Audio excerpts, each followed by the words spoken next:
Welcome to the Microsoft Tech Innovators Spotlight Podcast. I'm your host, Chad Merck, and each week we feature a different customer leader, and we are very fortunate today to have Sal Khan, founder of Khan Academy. And before I get started, let me introduce my co-host real quick, Marc-Andre Groulx, who supports Khan Academy. Marc, thanks for joining me. Thanks, Chad. In my role as an account executive, I get to support Khan Academy from a day-to-day perspective. So when I started supporting them, I was generally excited. I'd been following them for a while, and education is a pretty much daily topic at my house. I have two young boys in school, and my wife's a school board trustee. So this customer relationship is particularly special to me. So I'm excited to be here, and I'm thrilled for the conversation. All right. Well, Sal Khan is the founder and CEO of Khan Academy. It's a nonprofit with the mission of providing free, world-class education for anyone, anywhere. What started as Sal making math videos for his cousins has grown into a global platform helping millions of learners. And that intro may not be necessary if you're an educator or you have kids like me navigating the education landscape. Sal, welcome to the podcast. Thanks for having me. Sal, we have a lot we want to get into with regards to technology and AI and the Microsoft partnership. But before we start, what are some of the core values? As I mentioned, in the intro, it started from relatively humble beginnings. What has remained constant if you've scaled the Khan Academy platform? Yeah, it's interesting, that story, the origin story of Khan Academy, so to speak. I use it when I give talks and obviously podcasts and all that. And before I used to just tell it as a story of, how life sometimes takes you in random directions. As you mentioned, my original background was in technology. Then I found myself after business school, I was an analyst at a hedge fund. While I was doing that, I started tutoring one cousin. Word spreads in my family, free tutoring is going on. Before I know it, I'm tutoring many cousins. Then I started making videos and software for them. And, people who are not my cousins started using it. And, now I use that same narrative to remind folks, especially in a world where it feels like there's a new innovation, especially in AI or some other technology every week, to always focus on the problems you're trying to solve. It's always the case that you should never get too enamored with the technology. You should always be thinking about what are you trying to solve, and ideally solve it with the simplest possible way. You could solve it with pencil and paper, or you can solve it maybe with AI, but don't just force AI or something sophisticated if you don't have to use it. And for me and for us, the true north really does go back to what I had experienced with my cousins. The reason why my cousins benefited from that one-on-one or small group tutoring, which was remote. I was in Boston. They were in New Orleans at the time. I'm now in Northern California. Was not a secret. If you can reduce the ratio between the students and the teacher can personalize more to the needs of individual students. If students are getting a little stuck on something, they could keep working with it, make sure they master the material. They're ready to move ahead. If they need more motivation, when you're one-on-one or close to one-on-one, you can do more of that. And we've known that for most of human history. If you got an education 500 years ago, very few people did, but if you did, you were probably rich, you were probably a member of nobility, but you probably got a one-on-one tutor. But then when we had mass public education, we had to compromise. So that's our true north. How do we in a traditional system both take a classroom that might have 25, 30, 35 students and try to deliver personalization and help that teacher deliver personalization? And how do we be the safety net if you don't have access to a classroom to still get world-class access to learning? Sal, love that. Speaking of changing education, Marc, I know you just completed Sal's book, Brave New Worlds, which does explore AI in education, and you had a question there. Yeah, I do see the book, I think, on the shelf there, Sal. So I just finished the audiobook. It was a great listen, so thanks for that. I do love the idea of kind of reinventing education and changing the way things are done in the classroom, but I think you alluded to it. You can still do things with the pen and paper, and even, AI is just another tool, right? So I think the biggest kind of thing happening in the age of innovation or the age of artificial intelligence is we can't forget that, the innovation is still happening at the teacher level. So, I'd like to get your thoughts on that, how, AI is helping reinvent the learning experience, but how the teachers fit into that as well. Yeah, and this goes back to what are the problems we're trying to solve. If we can help that teachers scale themselves better, give more attention to individual students, personalize more, maybe take some of the more repetitive or non-student facing tasks, make it easier for them to do or do better or do it quicker, then we think that's an improvement. There's other places where I think AI could also be valuable, but those are the ones I mentioned are the ones that we're very focused on. And the model that I've used, I always like to, especially in the world of AI, before I get too deep in the technology, I always like to anthropomorphize it. Like, okay, what would it look like on a human level? Well, if the school system had infinite resources, we could go to every teacher and say, you know what, we're willing to hire 2 to 3 amazing teaching assistants for you, the way that professors at a well-resourced university might have. And most teachers would love that. I think every teacher would love that. And what would you like them to do for you, teacher? Well, if they could help develop lesson plans, if they can help grade papers, if they could help write progress reports, if during class time they can circulate around the classroom and get to some of the students that the teacher doesn't have time for, if they can help facilitate breakouts, and if they can come back to the teacher on their planning sessions and help inform the teacher what's everything that's going on in the class so that the next lesson can be even better for their students, I think most teachers would get very excited about it. Not only would it save them time on things like grading papers and lesson planning, teachers spend hours a week doing things like that, but it would give them more energy. It would allow them to do more for their students, personalize the classrooms, make it more interactive. So that is what I see the potential for AI in the classroom, to do every one of those pieces that I just talked about. And there's no end to when we're just going to say we're done. We already have tools, and huge kudos and thanks to Microsoft for giving, and I'm not just saying this to be nice, like y'all are really giving a huge amount of resources to Khan Academy, tens of millions of dollars in compute for us to be able to provide these resources free to teachers internationally. So this is no small thing, but by us doing that, we're hopefully allowing teachers, I hope we can show that teaching can be one of the first professions, not one of the last, that can really be amplified by AI, but amplified in a way that makes the humans more important, not less important. I love that. And Chad, when we were talking to the Khan Academy team, I think they mentioned expanding the use of the tool to additional countries. I hope I'm not saying something I'm not supposed to say here, but is there something happening in the next few months, Sal, with your use of the tool? Yeah, well, we are already allowing the tool to be used broadly internationally in English. And once again, kudos to Microsoft, because when we started it, it was US teachers, and then we've expanded it to global teachers. And we're working on ways, we've already done it in a few geographies, in a few non-English geographies. But the goal, and we wouldn't be able to do this without your partnership, especially being able to offer it free to teachers around the world. And this is free using some of the more sophisticated models. This isn't, one of the non-frontier models that we're talking about. This is a very big deal. Absolutely. And I think, as my wife is a teacher, I think we ask a lot of teachers, so anything we can do to make their life easier is a great thing. So it's great to hear you're using the partnerships to really expand the tooling. And it seems that this was a little bit of an intentional effort. You started more with the students on the consumer side, and really an intentional focus to kind of lean into educators and school districts. And I know that wasn't necessarily an easy decision, because as soon as you start bringing in school districts, you bring in, a little bit more complexity, potential bureaucracy, but it seemed like there was an intentional focus to have more of an impact. Yeah. How did you come to that decision? Yeah, this has been a long journey for us. Going back to the origin stories, it was 2004. I started tutoring cousins. 2005, started writing software for them. 2006, started making videos. 2008, 2009 was when I quit my day job, set up Khan Academy as a not-for-profit with the mission, free world-class education for anyone, anywhere. And by 2010, we had some of our first significant funding, some of it from the Gates Foundation, so close to the Microsoft family.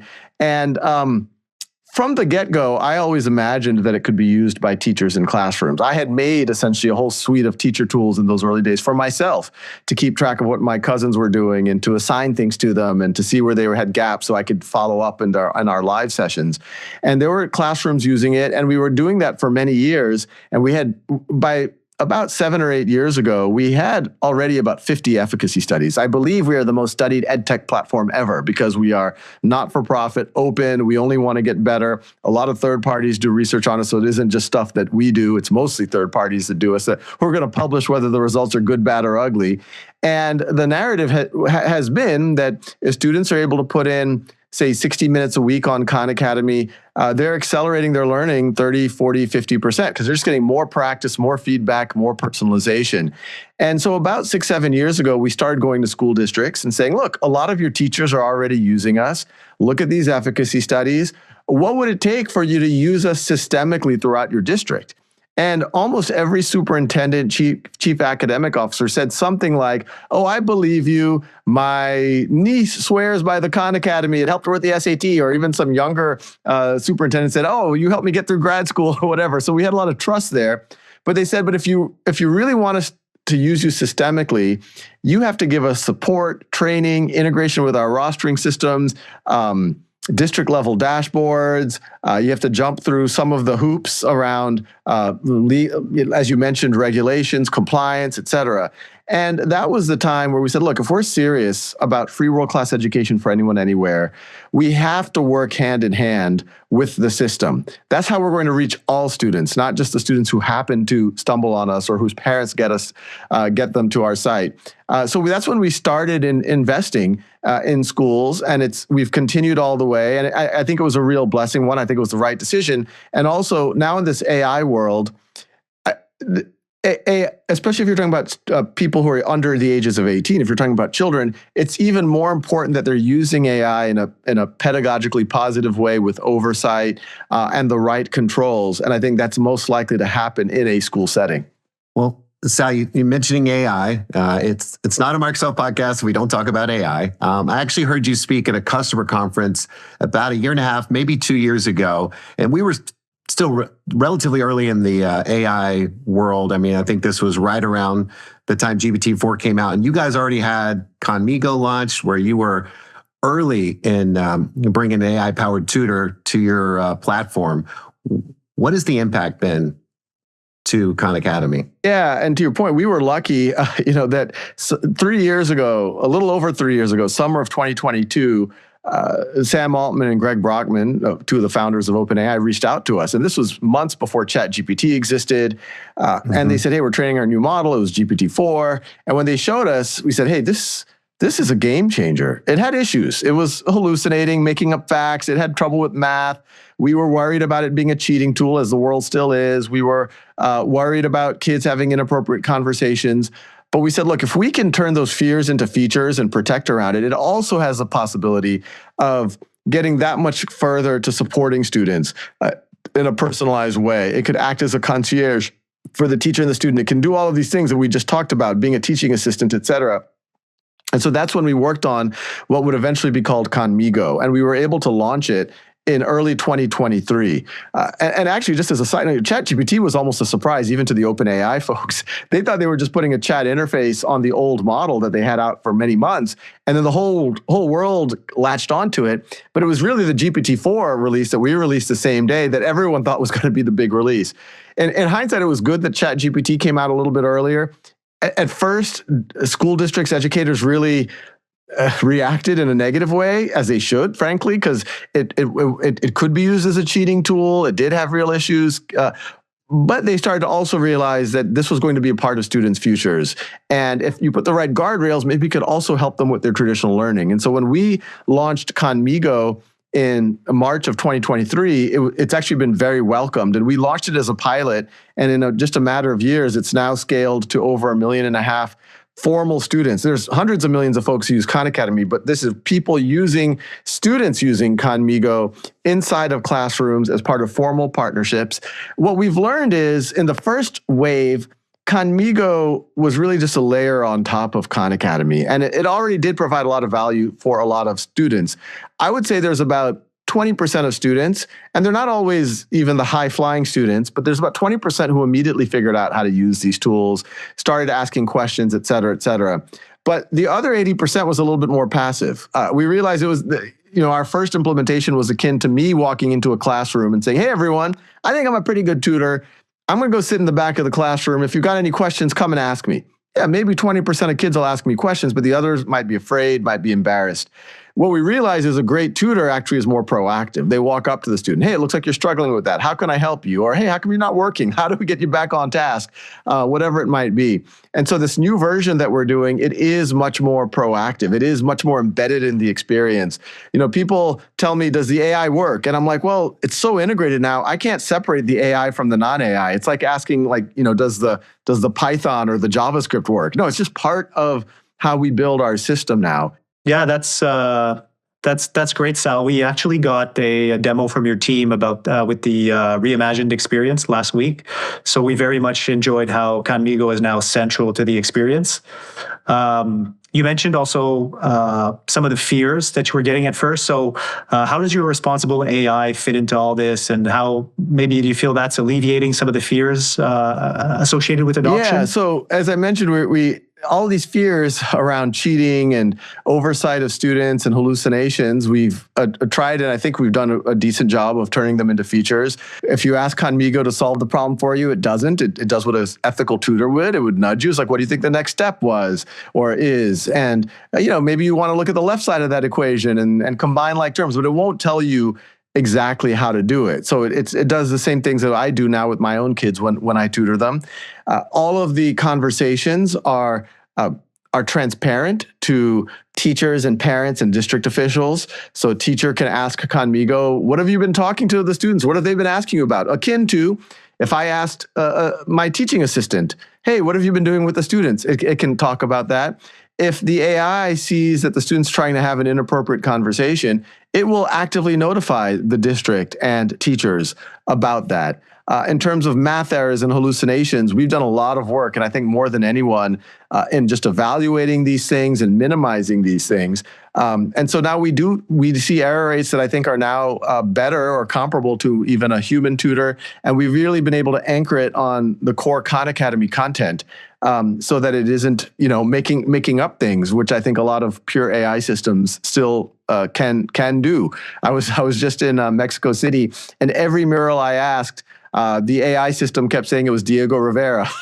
And it was not Diego Rivera. So these AI systems are not perfect. You want to be careful here. And so we've seen that's done a pretty good job. Now the next frontier here is, it's nice if people are only doing work on Khanmigo, but we know that people have access to other tools.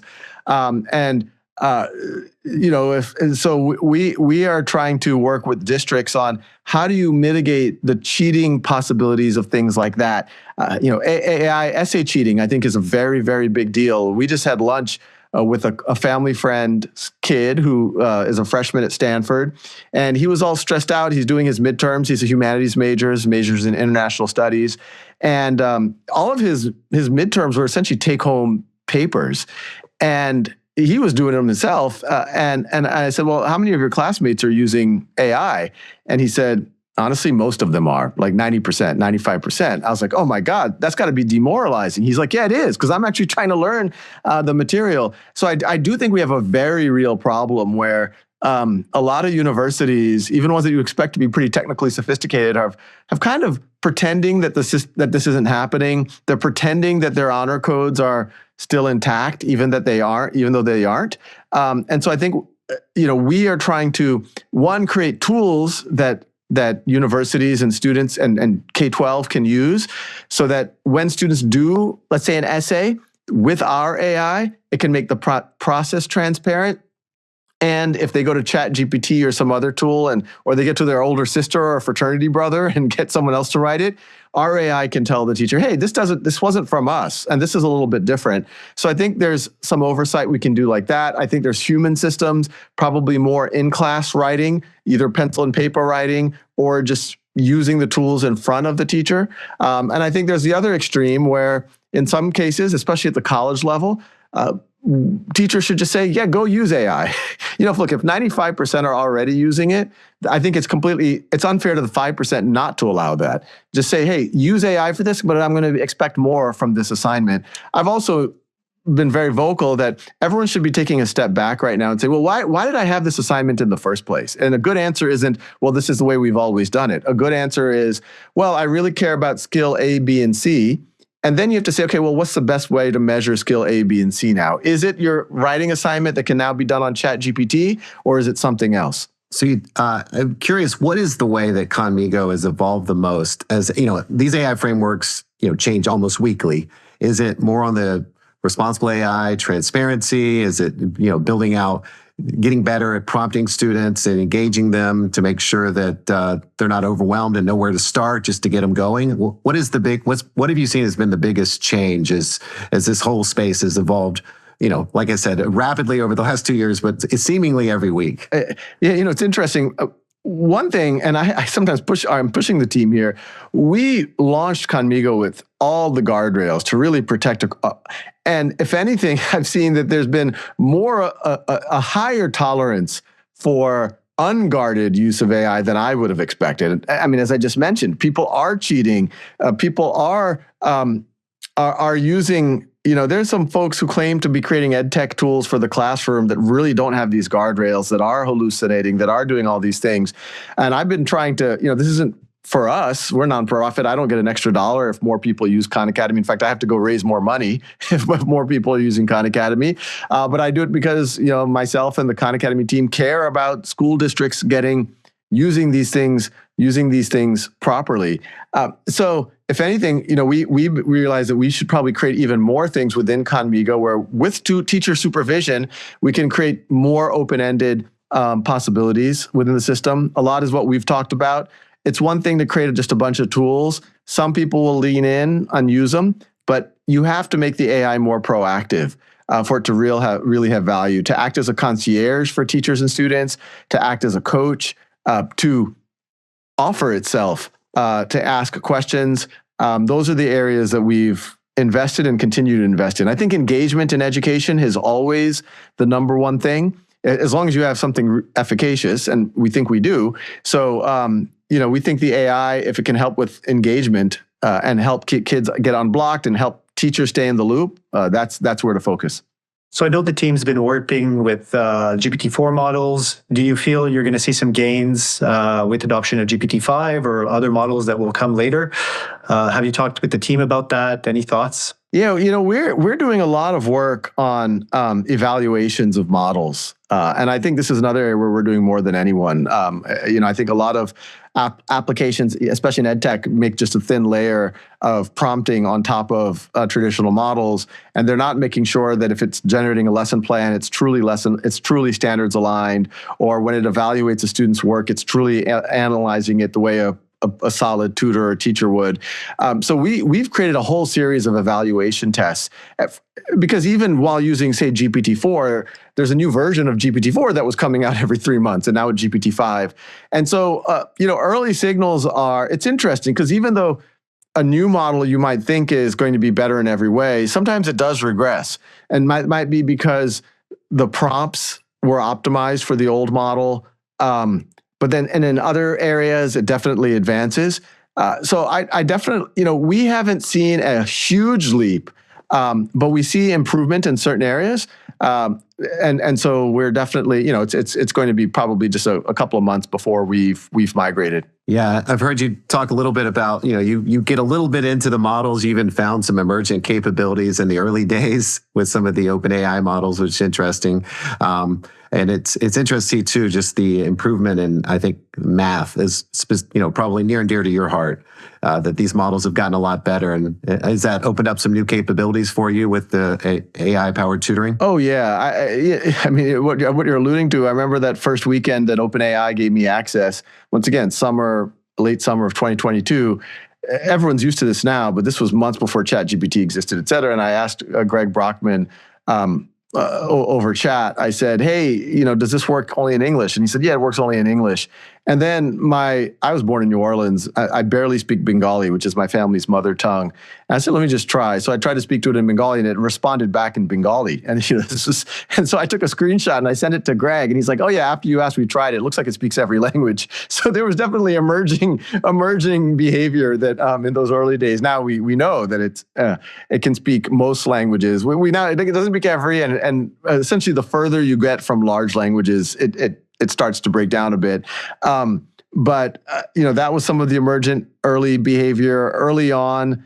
I don't want to be too self-aggrandizing, but I was one of my kids at a Christmas party that we threw on. This was Christmas 2023. An AI researcher at a competing organization to Microsoft came. Who was one of my kids' friend's dad, came up to me. He's like, "No, you guys did a lot for the AI community." And I'm like, "What do you mean?" And he's like, "Well, those of us working on models are always just thinking about cleaning data, adding more parameters, thinking about how to train it. We never have time to really creatively prompt it." And it was in those early days, you guys got very creative very fast with the prompting and really on how to create the proper tone for the AI. And that's something I've always taken seriously at Khan Academy. Tone matters. Even something as simple as our instructional videos. I think when you experience them, the tone is very different than a traditional teacher, at a professor who gives a lecture that, hopefully it feels more personal. It feels more intimate, more conceptual. And a little eccentric, if anything, and we wanted to give that type of tone to our AI or AIs as well. So yes, and actually that research told me we didn't realize how far you could go with prompting. That prompting alone, back then, I think most people thought that you had to do a lot of fine-tuned training, and since then, most people have now come to the conclusion that no, it should all be in the prompt. Fine-tuned training probably isn't the way to go. Yeah, it's you kind of found yourself at the forefront of AI in education, which is a great place to be. And I know it aligns well with our viewpoint. I think even in our most recent annual letter from Satya, he talks about in 15 years, if we look back on the things we're working on today, what will we say we got right? And I think if we change the way people learn was one of those statements to confirm that we're doing it right. And so that's one of the reasons we're super excited about this partnership.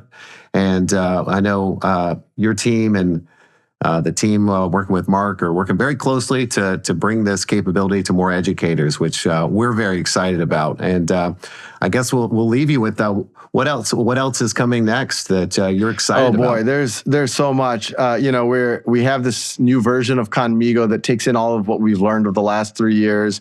And it's really not just Khanmigo. We're calling it Khan Academy Reimagined for classrooms. That really, the AI is a central part of it. We are going into assessments, assessments with a capital A. This is an area that the world hasn't seen innovation, even though it needs it. And I think most of the reason why people don't like standardized assessments, even though I think they're needed, is they tend to be pretty narrow in what they can measure in a standardized way. But we think AI now has an opportunity to ask students to do open-ended things and to be able to, in a standardized way, evaluate open-ended and give subjective feedback and to even give subjective insights to teachers and district officials so they can get more context on how students are performing and what they need. We are doing a lot of work in writing, which a lot of people don't associate Khan Academy with writing, but our goal is to cover all of academic material from pre-K through the core of college, and we have a lot on reading comprehension and history and civics, and now increasingly writing, and especially leveraging AI. I think there's a lot of excitement there. And then, we're seriously looking at things like credit recovery and giving credit for work on Khan Academy. I know this is a very big pain point for a lot of districts for kids who might fail a class. Instead of having to repeat all of algebra or pay, some vendor $300 a course or things like that, if they could leverage Khan Academy and Khanmigo for that, we're pretty excited. And we're doing a bunch of stuff in early learning. We're doing early. We have Khan Academy Kids, and there we're doing early, beyond the academic skills, we're doing early English acquisition there, and we're also doing assessment. So we have a full plate, a lot to be working on. Yeah, people want to learn more. I think they can visit your blog, Sal. I think you have a blog on the site, and they can read about Khan Academy Reimagined there, right? That's right. If you do a web search for it, you'll find that stuff. Yeah, maybe a Copilot search, Sal. Maybe a Copilot search, even better. And I have to say, these days I am the trend of using AI and Copilot for using searches, I do find myself doing that a lot more than I used to. Yeah, it's a tremendous paradigm shift. Well, you guys are at the forefront of this shift in AI. You've played a critical role in what's already happened and bringing a lot of responsible guardrails into the AI and the education space and using AI for good. And we're excited to see where this partnership goes. We're excited to work with your team. And like you said, you have plenty to keep you busy. So we'll let you get back to it. But thank you so much for joining us today to just talk about everything Khan Academy is doing with Microsoft and AI and just your platform to change education globally. Thank you both. Thank you so much. Thanks for listening to the Microsoft Tech Innovator Spotlight podcast. Subscribe on your favorite podcast platform to stay connected for more episodes where we continue to uncover the stories that are shaping the future of AI and technology.